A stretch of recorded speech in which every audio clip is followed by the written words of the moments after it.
আজকের question of the day হলো একটি স্টুডেন্টের পাঠানো সমস্যা। বাসব এই অঙ্কটা পাঠিয়েছে আমাকে, তো তোমরা প্রত্যেকে দেখে নাও অঙ্কটা কি বলছে। তো দেখতেই পাচ্ছ ট্রেন অ্যাক্সিডেন্ট সংক্রান্ত কিন্তু একটা প্রবলেম। একটি ট্রেন 50 কিলোমিটার যাত্রা করার পর একটি দুর্ঘটনার সম্মুখীন হয় ও সে তার মূল গতিবেগের 3/4 গতিবেগ নিয়ে গন্তব্যস্থলে পৌঁছায় 35 মিনিট দেরিতে। কিন্তু দুর্ঘটনা আরও 24 কিলোমিটার দূরে হলে তার পৌঁছাতে 15 মিনিট দেরি হতো। ট্রেনটির মূল গতিবেগ কত? তো এই ধরনের ট্রেন অ্যাক্সিডেন্টের কোশ্চেন যখন পরীক্ষায় আসে তখন সাধারণত দুটো জিনিস তোমার কাছে কোশ্চেন করতে পারে। এক হলো মোট দূরত্ব, মোট দূরত্ব, আর একটা হলো কি বের করতে দিতে পারে, মোট দূরত্ব বা বেগ কত, অরিজিনাল বেগ কত, দুটোই জিজ্ঞাসা করতে পারে। তো এই অঙ্কে কি চেয়েছে, বেগ কত, মোট দূরত্বও চাইতে পারে, তাই আমরা দুটোই করব। ঠিক আছে, চলো শুরু করা যাক।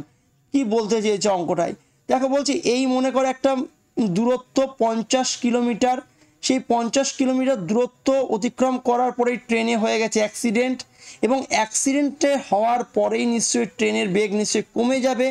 সেই ট্রেনের বেগ কমে গিয়েছে নাকি 3/4 যেই বেগ কমে গেছে, ফলে এই মনে করো ওর গন্তব্যস্থল, সেই গন্তব্যস্থলে পৌঁছাতে ওর লেট হয়ে গেছে। কত মিনিট লেট হয়েছে বলে দিয়েছে, 35 মিনিট লেট হয়েছে, 35 মিনিট লেট হয়েছে। ঠিক আছে, আর যদি বলছে এই অ্যাক্সিডেন্টটা যদি আরেকটু সামনে গিয়ে হতো, মানে তখন কি হতো, এতটা দূরত্ব স্বাভাবিক মানে গতিতে আসতে পারতো। তাহলে এখানে গিয়ে যদি মনে করো ওর অ্যাক্সিডেন্টটা হতো 3/4 মনে করো যদি তখন বেগ হয়ে যেত, তখন সেক্ষেত্রে যে দেরিটা সেটা নিশ্চয়ই আগের বার কত হয়েছিল 35 মিনিট লেট, এবার নিশ্চয়ই আর অত দেরি হবে না, এইবার বলছে 15 মিনিট লেট হবে, 15 মিনিট লেট হবে এই ক্ষেত্রে। আচ্ছা, এখানে ব্যাপারটা যেটা হয়েছে, জাস্ট অ্যাক্সিডেন্টটা কত দূরে গিয়ে ঘটেছে, 24 কিমি দূরে গিয়ে ঘটেছে অ্যাক্সিডেন্টটা। তাহলে এই অঙ্কটায় যদি তুমি প্রথমে দূরত্ব বের করতে চাও, তাহলে কীভাবে তোমরা দ্রুত দূরত্বটা বের করবে, তোমরা একদম একটুখানি এখানটা লক্ষ্য করো এবং আমার কথাটা মন দিয়ে শোনো। দেখো, জাস্ট এইখানে যখন এ বিন্দুতে মনে করো, আর এটা মনে করো বি বিন্দু, এ বিন্দুতে যখন অ্যাক্সিডেন্টটা হয়েছিল তখন ওর 35 মিনিট লেট হয়েছে, বি বিন্দুতে যখন অ্যাক্সিডেন্ট হলো 15 মিনিট লেট হয়েছে। তার কারণ হলো অ্যাক্সিডেন্টটা 24 কিলোমিটার শিফট হয়েছিল, সামনে শিফট হয়েছিল তাই।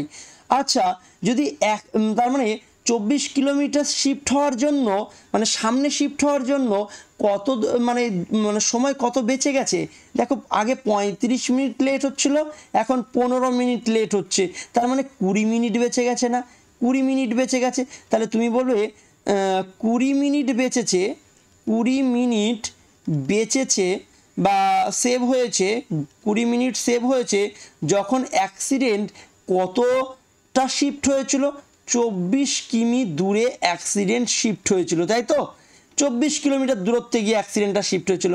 আমি চাই এই অ্যাক্সিডেন্টটা এই বি বিন্দুতে শিফট না হয়ে একদম সি বিন্দুতে গিয়ে শিফট হোক। হ্যাঁ, তাহলে সি বিন্দুতে গিয়ে শিফট হলে এই যে 35 মিনিটের যে লেটটা, এই লেটটাই পুরোপুরি বেঁচে যাবে। তাহলে আমি বলবো 20 মিনিটের জায়গায় যদি 5 মিনিট সেভ করতে হয়, তাহলে 4 দিয়ে কাটতে হবে, আর এখানেও 4 দিয়ে কাটতে হবে, 4×6 24 কিলোমিটার দূরে গিয়ে শিফট হবে। তাহলে এইটাকে আমি চাই 35 মিনিটই সেভ করে দেবো। 35 মিনিট সেভ করা মানে কি, সি বিন্দুতে গিয়ে কিন্তু আলটিমেটলি কী হবে, অ্যাক্সিডেন্ট হবে।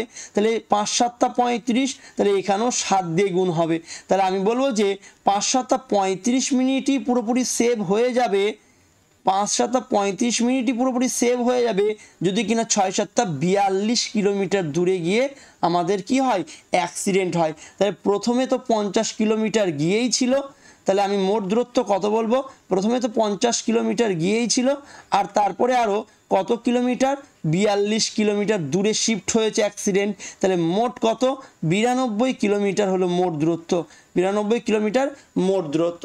কিন্তু আমার এই অঙ্কে কিন্তু মোট দূরত্ব চাইনি, তাহলে সেক্ষেত্রে আমি কি করব, সেক্ষেত্রে আরেকটুখানি বোঝো। তাহলে দেখো ভালো করে, প্রথমে এ বিন্দুতে তোমার অ্যাক্সিডেন্ট হয়েছে, পরের বার বি বিন্দুতে অ্যাক্সিডেন্ট হয়েছে, ঠিক আছে, এই হলো ব্যাপার। তো প্রথমে যখন এ বিন্দুতে অ্যাক্সিডেন্টটা হয়েছিল তখন 35 মিনিট লেট হয়েছিল, তাই তো, এই হলো ঘটনা 35 মিনিট। আর বি বিন্দুতে যখন অ্যাক্সিডেন্ট হয়েছিল তখন কিন্তু 15 মিনিট লেট হয়েছিল, তাই তো। আর এখানে এ আর বি বিন্দুর মধ্যে দূরত্ব কত, 24 কিলোমিটার। তাহলে যদি তোমরা একটু লক্ষ্য করো যে এইখানটায় যে বেগটা কিন্তু 3/4 হয়ে গেছে, 3/4 হয়ে গেছে, বেগ কত হয়েছে, 3/4। আচ্ছা, বেগের উল্টো তোমরা কি জানো, সময়। বেগের উল্টো কি, সময় না? তাহলে বেগের উল্টো যদি সময় হয় তাহলে তুমি বলবে আগে 4 লাগতো সময়, 3/4 হয়ে গেছে, সরি 3/4 হয়ে গেছে বেগ, তার মানে 4 লাগছে, আর হলো 3 লাগার কথা ছিল, এটাই তো বলবে নাকি। 3 লাগার কথা ছিল, কম সময় লাগার কথা ছিল, অ্যাক্সিডেন্ট হওয়ার জন্য কত 4 লাগছে, তার মানে কত সময় বেশি লাগছে, 1 ইউনিট বেশি লাগছে, কিন্তু অরিজিনালি লাগার কথা ছিল কত, 3 ইউনিট।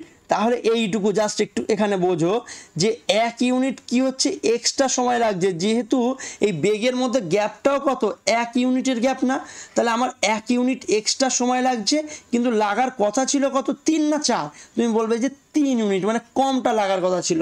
তাহলে ভালো করে বোঝো, প্রথমবার যখন এই 35 মিনিটের লেটটা হয়েছিল তাহলে আমি বলবো 1 ইউনিটের ভ্যালুই 35, 1-এর ভ্যালু কত, 35, কিন্তু লাগার কথা ছিল কত, 3 ইউনিট, তাহলে 3-এর ভ্যালু কত হবে, 3-এর ভ্যালু হবে 3 গুণ 35, 3 3 9, 3 5 15, মানে 105 মিনিট মানে লাগার কথা ছিল, 105 মিনিট লাগার কথা ছিল। ঠিক একইভাবে আমরা বলবো বি বিন্দুতে যদি অ্যাক্সিডেন্ট হয় তাহলে এই ক্ষেত্রে 1-এর ভ্যালু কত, এখানে 1-এর ভ্যালু 15 মিনিট, এই 1-এর ভ্যালুই হলো এই 15 মিনিট, তাহলে 3-এর ভ্যালু অরিজিনালি লাগার কথা ছিল কত, 3 15 45 মিনিট লাগার কথা ছিল, এইটা তার মানে অরিজিনালি লাগার কথা ছিল। তার মানে বি থেকে সি বিন্দুতে পৌঁছাতে অরিজিনালি লাগার কথা ছিল কত, 45 মিনিট, আর এ থেকে সি বিন্দুতে পৌঁছাতে অরিজিনালি লাগার কথা ছিল কত, 105 মিনিট। তাহলে এদের মধ্যে যে সময়ের গ্যাপটা, সেই সময়েই নিশ্চয়ই এ থেকে বি পর্যন্ত অতিক্রম করেছে, এ থেকে বি পর্যন্ত অতিক্রম করেছে, এবং সেক্ষেত্রে সময় লেগেছে 105 মাইনাস 45 মানে হলো 60 মিনিট। 105 মাইনাস 45 মানে কত, 60 মিনিট, আর 60 মিনিট মানে কি 1 ঘন্টা। তাহলে এ থেকে বি দূরত্ব কত, 24 কিলোমিটার না? তাহলে তুমি বলো এই 24 কিলোমিটার দূরত্বই অতিক্রম করেছে 1 ঘন্টায়, তাহলে 1 ঘন্টায় অতিক্রান্ত দূরত্বই তো বেগ হয়ে যায়, তাই তো নাকি? তাহলে আমি বলবো যে এর বেগ কত হবে, 24 কিমি পার ঘন্টা। আশা করি তোমরা বুঝতে পেরেছো। তাহলে অপশান সি হলো এখানে রাইট অ্যান্সার। যদি বুঝতে পেরে গিয়ে থাকো তাহলে অবশ্যই কমেন্ট করে কিন্তু জানাবে যে প্রসেসটা কেমন লাগলো তোমাদের।